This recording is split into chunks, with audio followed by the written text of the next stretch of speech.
we go, look, so I survived the descent. And you can see the cave just up there. I'll zoom in. And you can see how it forms on a fracture line. Can you also see how that cave sits back from the main rock face as well? There's like a little alcove there, a recess. That's probably because there is a fracture through there and the rock face itself has recessed along that feature because it's a line of weakness. This does actually look like a bit of an old quarry here. I'm not sure if it's completely natural or not, but you can see there is a definite cut to that side there. And I really wouldn't be surprised if this was a man-made quarry where perhaps the town got its stone from, the town of Dursley being just below us here. Although it could well be natural stone and just the Cotswold Escarpment, I don't know is the answer. There's evidence both ways. So, the other thing we were talking about in this mini video is damage to the road and evidence of failure. So we're on the Bridport Sand here. The Bridport Sand is a highly unstable material when it's not confined, and as a result we've got evidence of slips here, the damage to the road, the camber of the road tilting this way, the rotation of the poles there, and the trees with the bends in them that indicate that they've moved since they started growing.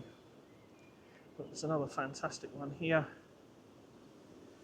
if I can get round to it.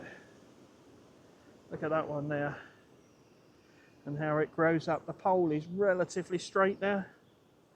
Look at the tree and that big kink in it, and the one next to it has got a big kink in it too. And this is the fact that nearly all of the trees here have got it would indicate that they are moving slowly but surely down the hill. Have a look down the bottom there at that woodland. It doesn't look like people access that very often. It's just a carpet of green down there. Absolutely beautiful. We do beautiful in this channel as well.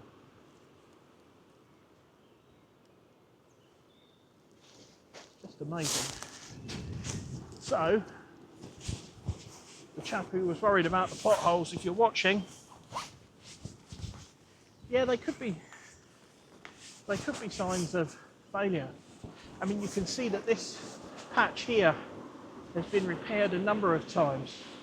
So you've got the obvious trench scar running through the middle, and then you've got a patch this side, which has been patched twice, and then a patch the other side, which has been done differently because that's got an edge finishing piece on it, and it's failing again. I mean, this is all really strong evidence that there's potentially a landslip on this road, and you can see here where you get really close to where the slope comes up really close to the road, that again you've got this evidence of multiple patching here. Patch 1, patch 2, patch 3 probably done at the same time, patch 4, at least 4 different types of patching there. Well, it's quite possible that patching is an indication of a tension scar there. Just turn around again. It doesn't mean that the whole road's going to collapse anytime soon. Crikey, there's a procession coming. Must be home time at the golf course.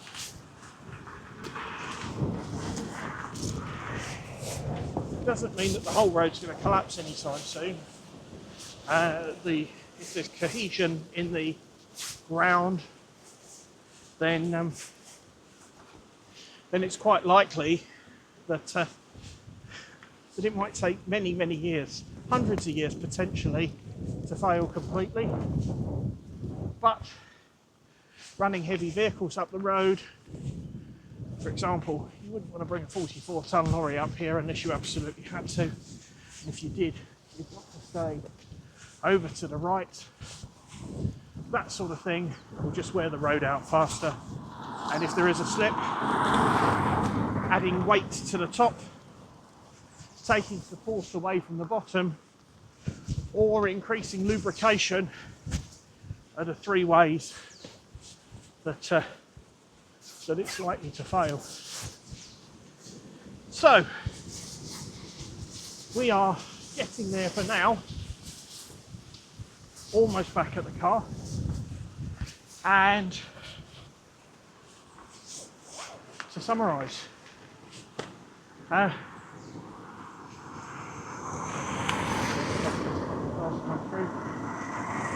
got a limestone escarpment here. We've got the Bridport sand beneath that limestone, and there's evidence that the Bridport sand here is failing, like you would expect a sand to do, and that's further evidence that the Cotswold Escarpment in this location is still on the move. It's still being created, it's still evolving on a daily basis. And if you come back in a few thousand years' time, it will look completely different again. That's the magic of geology. Although everything moves on a really slow timescale, nothing ever stays the same. There we go, folks. I'm Paul. I've been the Down-to-Earth Geologist. Please like and subscribe if you haven't already. Have a great day. Take care.